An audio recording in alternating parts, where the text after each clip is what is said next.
न्यायव्यवस्थेमध्ये आरक्षण देऊन बाबासाहेबांनी 80% समाजावर अन्याय केला. जितेंद्र आव्हाडांचं डॉक्टर बाबासाहेब आंबेडकरांबाबत वादग्रस्त विधान. दावोसमध्ये होत असलेल्या जागतिक आर्थिक परिषदेच्या पहिल्या दिवशी मुख्यमंत्र्यांकडून 70,000 कोटींचे सामंजस्य करार. मॅग्नेटिक महाराष्ट्राच्या अद्ययावत दालनामध्ये करारावर स्वाक्षऱ्या झाल्या. मुंबई पुणे महामार्गावरती आज 11 ते 5 वाजेपर्यंत ब्लॉक. पुण्याहून मुंबईकडे येणाऱ्या चिखले पुलाजवळ कॉरिडॉरच्या कामासाठी ब्लॉक. प्रतिज्ञापत्र मागून निवडणूक आयोगाचा घोटाळा. उद्धव ठाकरेंचा आरोप. ईडी सीबीआय केंद्राचे हस्तक असल्याची टीका. आपलं पद अवैध होतं तर मग 2019 मध्ये अमित शहा मातोश्रीवर का आले होते? उद्धव ठाकरेंचा सवाल. 2018 मध्ये नेतेपदी निवड होताच उद्धव ठाकरेंच्या पाया पडून शिंदेंनी आशीर्वाद घेतला. एकनाथ शिंदेंचा फोटो ठाकरे गटानं दाखवत पुरावा सादर केला. एकनाथ शिंदेंनी राहुल नार्वेकरांनी जनतेमध्ये यावं आणि विचारावं शिवसेना कुणाची, मग जनतेनं ठरवावं. उद्धव ठाकरेंचा घणाघात.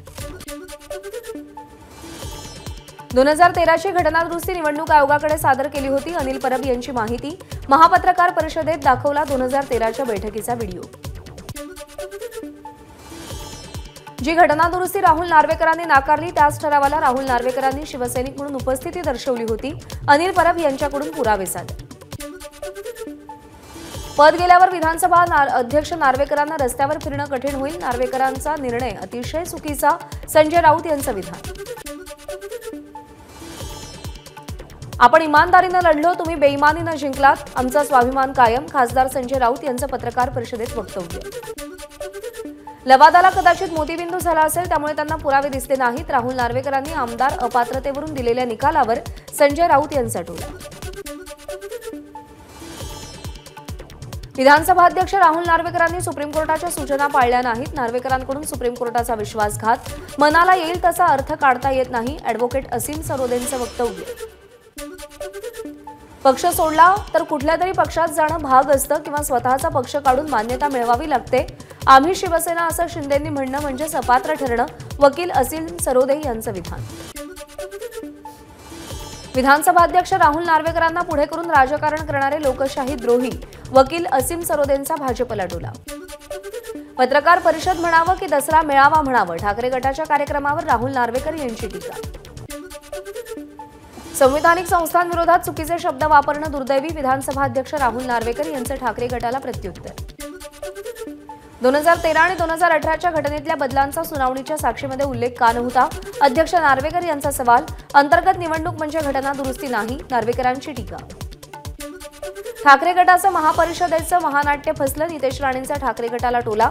महापत्रकार परिषद नाव देऊन ठाकरे गटानं पत्रकारांचा छळ केला. नितेश राणेंची टीका. संजय राऊत हे हिंदू समाजाचा अपमान करत असतील तर त्या गोष्टी हिंदू समाज म्हणून सहन करणार नाही. नितेश राणेंचं वक्तव्य. जनतेची दिशाभूल करण्यासाठी ठाकरे गटाचे केविलवाणे प्रयत्न सुरू. उद्धव ठाकरेंच्या महापत्रकार परिषदेवरून दादा भुसेंचा टोला. आपल्या मनासारखा निकाल लागला नाही तर आपलं न्यायालय स्थापन करून आपल्या आवडीचा निर्णय लावून घ्यायचा. मनसेचे नेते संदीप देशपांडेंचा ठाकरे गटाला खोचक टोला. विधानसभा अध्यक्षांनी शिवसेनेसंदर्भात दिलेला निकाल दिल्लीतून टाईप होऊन आला होता. आमदार जितेंद्र आव्हाडांचा आरोप. तर नार्वेकर असाच निकाल देतील हे अपेक्षित होतं. आव्हाडांचं वक्तव्य.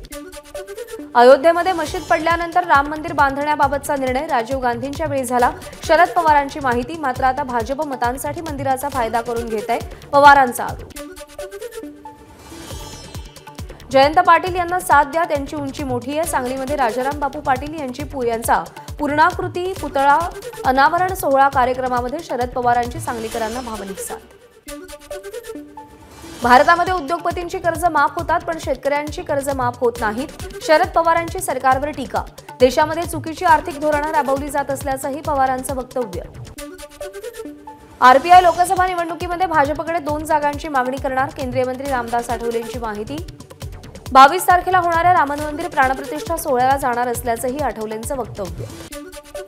राहुल गांधींना पंतप्रधान होण्याची घाई म्हणून त्यांनी भारत जोडो यात्रा काढली. केंद्रीय मंत्री रामदास आठवलेंची राहुल गांधींवर टीका. प्रकाश आंबेडकर यांना राहुल गांधींकडून भारत जोडो न्याययात्रेचं निमंत्रण. इंडिया आघाडीमध्ये घ्या मग भारत जोडो यात्रेत येतो. प्रकाश आंबेडकरांसाठी. शिवसंग्राम पक्ष भाजपसोबत आगामी लोकसभा निवडणुकीमध्ये 3 तर विधानसभा निवडणुकीमध्ये 12 जागा लढवणार. शिवसंग्राम पक्षाचे प्रदेशाध्यक्ष तानाजी शिंदेंची माहिती. सोलापुरातल्या कुंभारीमध्ये पंतप्रधान नरेंद्र मोदींच्या सभेची जय्यत तयारी सुरू. 19 जानेवारी रोजी देशातल्या सर्वात मोठ्या गृहप्रकल्पाचं मोदींच्या हस्ते लोकार्पण होणार. आरक्षण मिळालं तरी मुंबईला जाणार आणि नाही मिळालं तरी मुंबईला जाणार. मनोज जरांगे मुंबई आंदोलनावर ठाम. रक्ताच्या नातेवाईकांना आणि सगळ्या सोयऱ्यांना कुणबी प्रमाणपत्र द्या, जरांगेंची मागणी. सगळे सोयरे यांना प्रमाणपत्र कसं देता येईल याचा सरकार विचार करतंय. आमदार बच्चू कडूंची माहिती. मराठवाड्यामध्ये 31,576 नोंदी मिळाल्या, त्यापैकी 12,000 प्रमाणपत्र दिली. बच्चू कडूंची प्रतिक्रिया. धाराशिवमध्ये मनोज जरांगेंना पाठिंबा देण्यासाठी मराठा तरुणांची बाईक रॅली. धाराशिव ते तुळजापूर बाईक रॅली काढत तुळजाभवानी मंदिराच्या महाद्वारासमोर आरती करून रॅलीची सांगता. आज मराठा समाजाचा चिपळूणमध्ये भव्य मेळावा. मेळाव्यामध्ये मुंबईसह रायगड, रत्नागिरी, सिंधुदुर्ग जिल्ह्यातील हजारो मराठा बांधव एकत्र येणार. 20 जानेवारीला मराठा आरक्षणासाठी मुंबईमध्ये आंदोलन होणार. आंदोलनासाठी बीड जिल्ह्यातून 3 लाख मराठा बांधव मुंबईला जाणार. मराठा क्रांती मोर्चा समन्वय मंगेश पोकळेंची माहिती. मराठा समाजाला आरक्षण मिळालं पाहिजे, पण ओबीसींच्या आरक्षणाला धक्का लागता कामा नये. भाजप आमदार गोपीचंद पडळकरांचं वक्तव्य. तर धनगर आरक्षणासंदर्भात आमची लढाई अंतिम टप्प्यात, पडळकरांची माहिती. नाशिकमध्ये ठाकरे गटाच्या अधिवेशनानंतर पश्चिम महाराष्ट्रात शिंदे गटाचं अधिवेशन होणार. आनंद दिघेंच्या जयंतीचं औचित्य साधून कोल्हापूरमध्ये अधिवेशन घेण्यासाठी शिंदे गटाची चाचपणी. जळगावमध्ये एकनाथ खडसेंकडून मंत्री गिरीश महाजनांवर ₹1 फौजदारी दावा दाखल. महाजन यांनी वेळोवेळी अवमानकारक वक्तव्य केल्यानं खडसेंकडून फौजदारी दावा दाखल. सोलापूरचा ग्रामदैवत सिद्धेश्वर महाराजांच्या यात्रेच्या 4थ्या दिवशी शोभेचा दारूकाम आणि लेझर शो. सोहळा पाहण्यासाठी हजारो भाविकांची गर्दी. लातूरच्या अहमदपूरमध्ये 2,30,000 दिव्यातून प्रभू श्रीरामाची प्रतिमा साकारण्याचं काम सुरू. खासदार सुधाकर शृंगार यांच्या पुढाकारानं प्रतिमा साकारली जात असून 18 जानेवारीपर्यंत काम पूर्ण होणार. नांदेडच्या रोही पिंपळगावमध्ये 6 वर्षीय चिमुकलीची हत्या. अज्ञाताकडून मुलीचं अपहरण करून हत्या केल्याची प्राथमिक माहिती. अकोला जिल्हाधिकारी कार्यालयावर आशा वर्कर्स कर्मचाऱ्यांचं थाळीनाद आंदोलन. HR पॉलिसी लागू करणं, अर्जित रजा, वैद्यकीय रजा नियमित कर्मचाऱ्यांनुसार लागू करण्याची मागणी. अकोल्यातील पळसोबडे येथील ग्रामस्थांचं उपोषण. स्वच्छ पिण्याचं पाणी, शेत रस्ते आणि घरकुल मिळत नसल्याच्या विरोधात ग्रामस्थांचं उपोषण. घर खरेदीदारांची फसवणूक टाळण्यासाठी महारेराकडून प्रत्येक गृहप्रकल्पाला एकच नोंदणी क्रमांक दिला जाणार. एकाच क्रमांकाअंतर्गत असलेले सगळे प्रकल्प नियोजित वेळेमध्ये पूर्ण करण्याची विकासकांची जबाबदारी. 1.5 लाख गिरणी कामगार आणि त्यांच्या वारसांच्या पात्रता निश्चितीसाठी म्हाडाकडून विशेष अभियान. या विशेष अभियानाला 15 फेब्रुवारीपर्यंत मुदतवाढ. मुंबई अहमदाबाद दरम्यान बुलेट ट्रेन प्रकल्पाचे 3 मोठे रोलिंग स्टॉक डेपो उभारणार. 3 पैकी 1 रोलिंग स्टॉक डेपो ठाण्यामध्ये तर उर्वरित 2 गुजरातमधील साबरमती आणि सुरत इथे उभारले जाणार. शासकीय निमशासकीय सेवेतून निवृत्त झालेल्या तसंच वयाची 80 वर्ष पूर्ण केलेल्या आणि त्यावरील वय असलेल्या सरकारी कर्मचाऱ्यांच्या निवृत्ती वेतनामध्ये वाढ.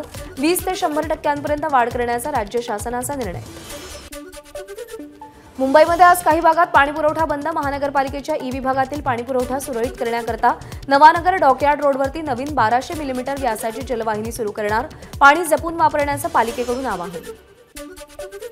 मीरा भाईंदर महापालिकेतील कनिष्ठ अभियंता आणि शाखा अभियंताची तडकाफडकी बदली. पालिका उपायुक्त मारुती गायकवाड यांच्याकडून बदलीचे आदेश जारी. दहिसरमधील प्रकल्प बाधितांना दहिसरमध्ये घर मिळणार. उपमुख्यमंत्री देवेंद्र फडणवीसांच्या हस्ते भूमिपूजन. 1250 घरं दहिसरच्या गावठाण भागामध्ये उपलब्ध होणार. गडचिरोली सुरजागड इस्पात कंपनीचा ग्रीनफील्ड इंटिग्रेटेड स्टील प्रकल्प स्थापन करण्याचा निर्णय. 10,000 कोटींची गुंतवणूक करणार. उपमुख्यमंत्री देवेंद्र फडणवीसांच्या पाठपुराव्याला यश. जळगावमध्ये गुलाबी बोंडअळीसह अवकाळीनं कापूस पिकाचं मोठं नुकसान. कापूस उत्पादनात मोठी घट झाली असून कापूस दरामध्ये वाढ होण्याऐवजी दरामध्ये घट झाल्यानं शेतकऱ्यांमध्ये रोष.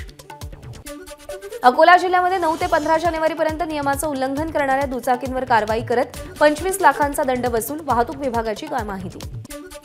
सिंधुदुर्गच्या वैभववाडीमधील करूळ घाटामध्ये पुढचे 75 दिवस बंद राहणार. करूळ घाटामध्ये काँक्रिटीकरणाच्या कामासाठी 31 मार्चपर्यंत हा महामार्ग बंद ठेवला जाईल. श्रीराम मंदिराच्या उद्घाटन पार्श्वभूमीवर ठाण्यामध्ये श्रीराम मंदिराची प्रतिकृती मिरवणूक।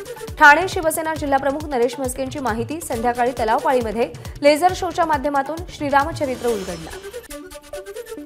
मुंबईमध्ये पतंग उडवण्यासाठी वापरलेल्या धारदार मांजामुळे 800 पक्षी जखमी झालेल्या पक्ष्यांवरती उपचार करण्यासाठी वैद्यकीय शिबिराचं आयोजन। देशातील 6 विमानतळावरती वॉर रूम स्थापन करणार। विमानतळ प्रवाशांच्या समस्या सोडवण्यासाठी दिल्ली मुंबईसह 6 महानगरातील विमानतळावरती वॉर रूम स्थापन करणार। नागरी हवाई वाहतूक मंत्रालयाचा निर्णय। विमान वाहतूक मंत्रालयाची इंडिगो आणि मुंबई विमानतळाला कारणे दाखवा नोटीस। विमानाजवळ प्रवासी जेवण करतानाचा व्हिडिओ व्हायरल झाल्यानंतर नोटीस जारी। उद्योगपती गौतम अदानी यांनी उत्तर प्रदेशातील कानपूरमध्ये उभारला दक्षिण आशियातील सर्वात मोठा शस्त्र कारखाना।